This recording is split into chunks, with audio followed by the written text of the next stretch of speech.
thank y'all. Here we go. So I'm Senator Graham. I just got in town last night. I was briefed this morning by all the people who've been fighting this fire, and here's my takeaways. I am grateful. I am very grateful that men and women would risk their lives to save our houses and to save our lives. I've never been more impressed by a team spirit than I've seen here today. The firefighters from all over the state have come here to help Horry County. Y'all have stepped up to the plate.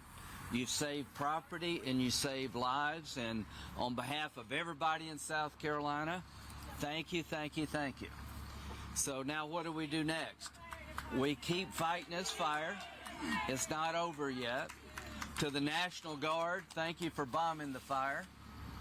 It's been a team sport, right, General?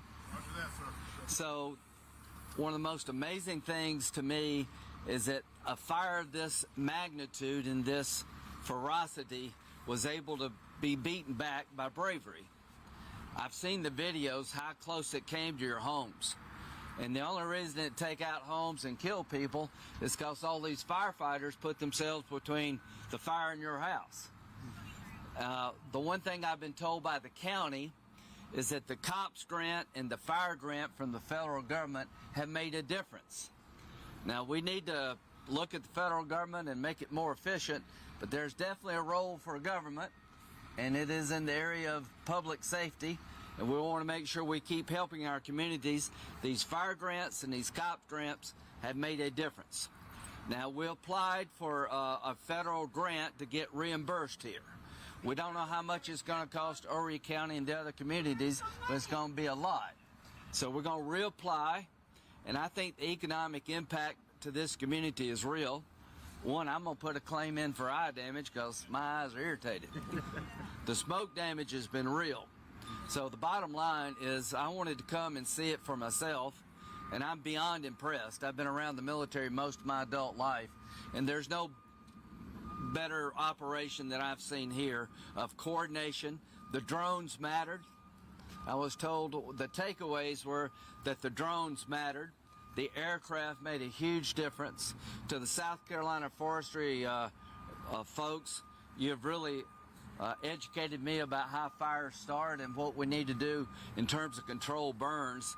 So it's been a real education for me. But the bottom line, the story of Horry County is people coming together. I talked to a firefighter from Hilton Head and Bluffton and other Charleston. They had the same response. This is a tight-knit community. This is coming from people that don't live here.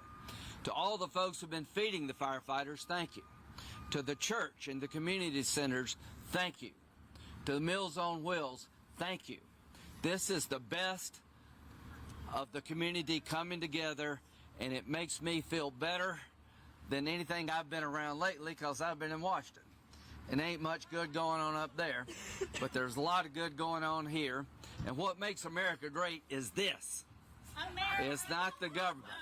What makes America great is people like this, who are willing to risk their lives and willing to make sure that the rest of us are safe. And I pledge to you, I'm going to help you any way I can. And I'm going to turn it over to your great congressman who's been on top of it from day one, Russell Fry. Thanks, son.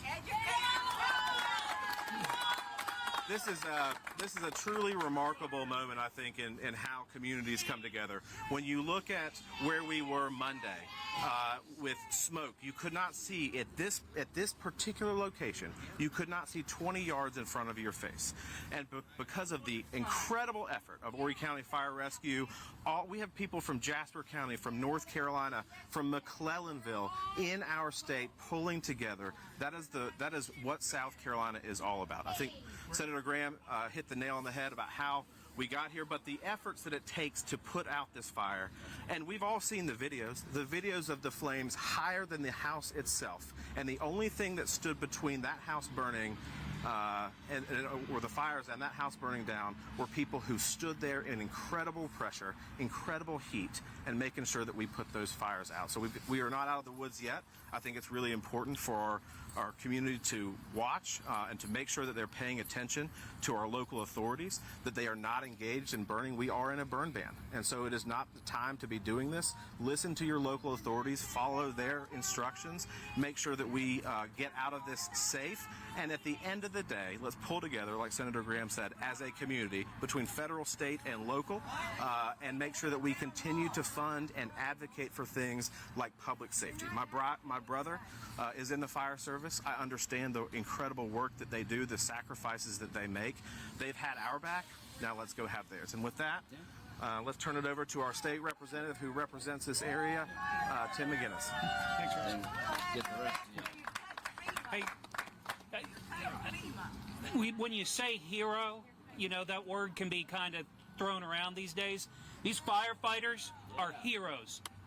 Saturday night, a lot of us went to bed not knowing if we were going to wake up to several, maybe dozens of homes being burned. They stood between the fire and those homes. They put them out. I was talking to them earlier. They would go in and turn people's sprinkler systems on. They were hosing everything down they could. They saved us, and then forestry brought the planes in, National Guard brought the helicopters in, and we really took the battle to the fire. And thank goodness today we're not talking about the possibility of flame ups and the flaring up again. Of course, we have to be vigilant because it always could. But something I learned yesterday talking with the Forestry Commission is that 55% of these type of fires start because of burning debris. The penalty for burning debris right now is a $200 fine for your first offense, $500 for your second offense. Millions of dollars have been spent to fight this fire that was caused by debris burning. At least that's what the indication is. I'm going to file a bill that's going to give this teeth so people think twice before they burn outside, particularly when it's dry and windy. It should be like getting into your car after you've had a few drinks. You think twice about it. Think twice before you burn. So once again, just thank you to all the men and women. And, you know, business, this is affecting our businesses too. You know, our business is down probably 30 to 50% this week, and the reason is people don't want to get out in this smoke. This is having an economic impact on us. So something as a community will pull through, but just keep in mind that your businesses are out there and they need you back.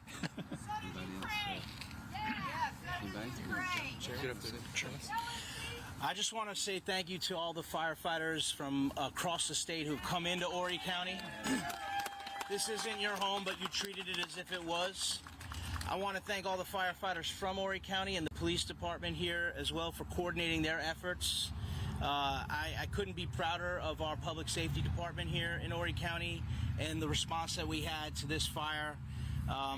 Their work and their efforts are what really saved a lot of property and a lot of lives over the course of the last couple of days. I want to thank the state legislators and the federal legislators who stepped in when we gave them a call and said we needed some help. They came in with the resources we needed to help fight this fire. And I couldn't be prouder of all of us working together and trying to combat this very dangerous situation. So thank all of you for your efforts, and thank you guys for everything that you do as well. Mr. Chairman? Yes, sir. Thank you, sir. I want to thank the community for standing by these first responders and supporting them. We are a tight community, Senator, and I want to thank the close relationships we have with other professional firefighters and volunteer firefighters that came down here, that answered the call. We all work together as one team. Public safety has been my priority ever since I've been on council, and now you know why. If we are ready, we don't have to get ready, and Horry County is ready because of the community and because of the administration, and because of the council, and because of our close relationships with our state and federal partners and the other communities in South Carolina. Thank you for your tremendous support. The firefighters hear you and feel you, and so do all the other first responders. Thank you very much. All right, got any quick questions? Anybody? Any requests made for additional resources? Obviously, Horry County continues to grow, whether it's more funding to get more boots on the ground, have more firefighters here full time. So we've applied. What do you call that grant? Safer grants. Safer grants. Is that the one we were turned down? No, that's a different. FEMA something. Okay. So number one, when it comes to Horry County, you need more. You need more roads. You need more of this. You need more of that. I live in Seneca, and it's a 4.5-hour drive, and I'm going home here in a minute. Horry County and the Grand Strand is a cash cow for the state. To everybody in every other county, the more you invest here, the more you make. People want to come here from all over the world because it's a great place to visit. It's a great place to raise a family, and we're going to keep it that way and to do business. So count me in for more. Whatever grant you're applying for, I'll put my name behind it. They applied to get reimbursed under a fire grant with a 75% federal match. We were turned down because lack of economic impact. I think we're going to try that again. I got the chamber here, Tim. We're going to get all the restaurant people. You'll never convince me that there's been no economic impact just from the smoke. There's been a downturn in the economy. It's going to go for a while, and we're going to reapply for the grant. We're going to reform the government. We're going to drive these people crazy. That is my goal, is to help you and drive them crazy. So thank you very much. Are you going to host the town hall? I'm going to keep doing what I'm doing. They've made their point. I'm making mine. I'm going to keep doing what I'm doing to help President Trump. I don't need a town hall to know what to do. All right. Thank you very much. You tweeted after the president's address this week. You said Trump 2028. Is that just pushing? It was a joke. It was a joke. It was a joke. Have you talked to the president about what's going on here? Yeah, I talked to him. He's a big fan of Russell's, and I'm his golf partner. And so we play a lot of golf, always lose. I think he likes it that way. It's not that I try to lose, I just can't beat him. But I'm going to talk to the president, and Russell will too, and we're going to take another shot at this grant because this community needs to be reimbursed. And all these firefighters from other communities, who's watching Hilton Head?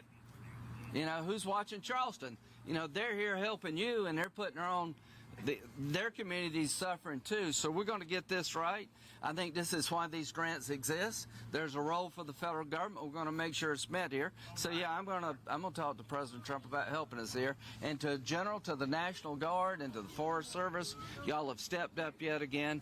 God bless you. Better days ahead. And real quick too, we've been engaged. Senator's office and mine have been engaged in talking with the White House about this and what we're facing here on the ground. So they are aware of it as we go through this process. And obviously, this area is no stranger to the president. He's been here several times. He did incredibly well here, and so he understands the needs. He also understands the bravery of our men and women in blue and in red and what they do for our communities. And so I think we have a willing advocate and asset in the White House. Yep. Do those grants specifically help the families too, the people that are drowning in smoke in their homes? Well, so I ask about smoke damage.